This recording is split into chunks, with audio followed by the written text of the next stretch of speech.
What's up, everyone? You're watching The Extra Point. I'm your host, Hunter Leone. This week I'm doing it alone. And we're going to run down some NFL scores and give my thoughts on the playoff projections and implications of each game.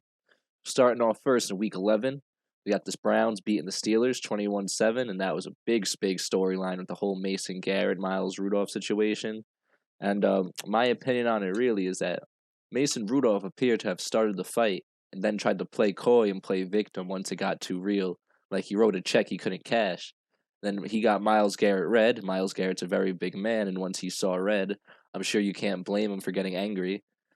And I feel like the suspension on Miles Garrett was far too one sided, and Rudolph should be suspended for the rest of the year as well for initiating a fight that made the NFL look horrendous, since the NFL would want to remove this from its game.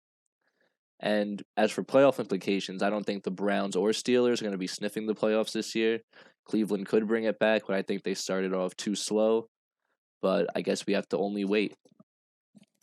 Moving on to our next game, let me see what we got. But the Jets and the Redskins, the Jets handled business as they should, hopefully, and they beat the Redskins 34-17. Sam Darnold last week said that he believes that they're in the playoff race. I don't know how many people would agree with him there, but Sam, all to you. In the return of Nick Foles, the Indianapolis Colts really dampened his parade and blew them out of the water 33-14. So it didn't make a difference who was quarterbacking for the Jaguars. They still had problems on offense, and their defense was very porous against the Colts with Jacoby Brissett.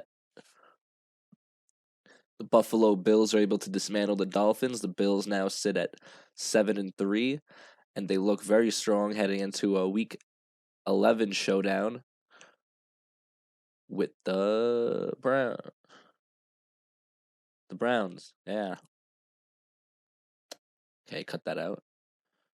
The Cowboys narrowly defeated the Jeff Driscoll-led Lions. Jeff Driscoll has looked solid in both of his starts, and Stafford is probably going to be out for the season since the Lions' playoff hopes have been sputtering. And the Dallas Cowboys were able to eke out a win at the end thanks to Ezekiel Elliott's 1-yard run. And the Cowboys still hold first place in the NFC Least, or the NFC East. But it looks like there's going to be some issues there moving forward if they don't sharpen up their games, because this should not have been that hard of a game with them, a Matt Staffordless Lions. But what can you do? It's the Dallas Cowboys. The Baltimore Ravens, my pride and joy, dismantled the Houston Texans. It was great. Deshaun Watson looked like a deer in headlights. He was sacked 7 times. Defense was clicky on all cylinders. And the offense was able to put up 40 points, and the Ravens looked very dominant today. I don't think there's a team in the NFL who would like to see them on the field right now, because in the last month, he's beaten Deshaun Watson, Russell Wilson, and Tom Brady. And Jared Goff's up next, and then Garoppolo. The Ravens are my favorites to win the Super Bowl, biased and unbiased. The Patriots and Eagles, a rematch of the Super Bowl from 2 years ago, came down to the wire as they needed Edelman to throw a touchdown as the Patriots' offense has continued to look flat in these recent weeks. Tom Brady does have a lack of talent around him at this point in the season due to injuries, Antonio Brown snafu, but he should be able to find a way to get past this, because Tom Brady really is a player who does not like losing, and he is upset with his team right now.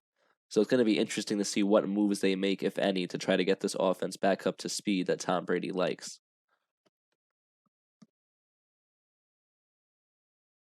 And moving on to the Bears and Rams, we have some storylines for these next 2 games involving quarterbacks. In the Bears-Rams game, Mitchell Trubisky was so bad that Matt Nagy appeared to have faked a hip injury that magically healed 2 days later. And that had to take Trubisky out of the game, where he looked absolutely lost and he can't get nothing going.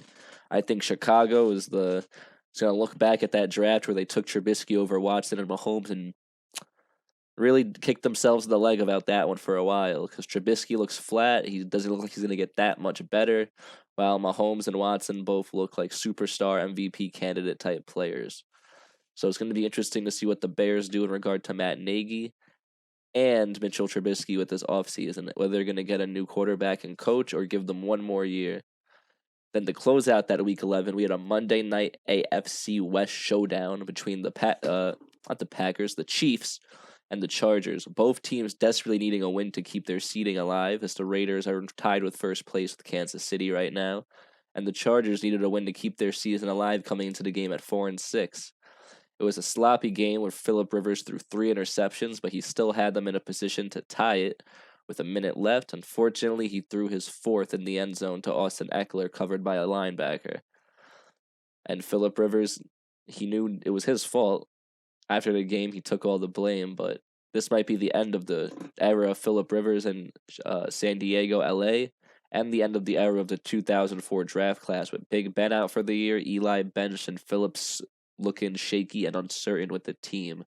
It's really the changing of the guard, if you will, with these quarterbacks now, from the young to the old. We're seeing the game changing and what type of quarterbacks work and which ones don't. But that's all the time I have this week. That was the extra point, and I'm Hunter Leone.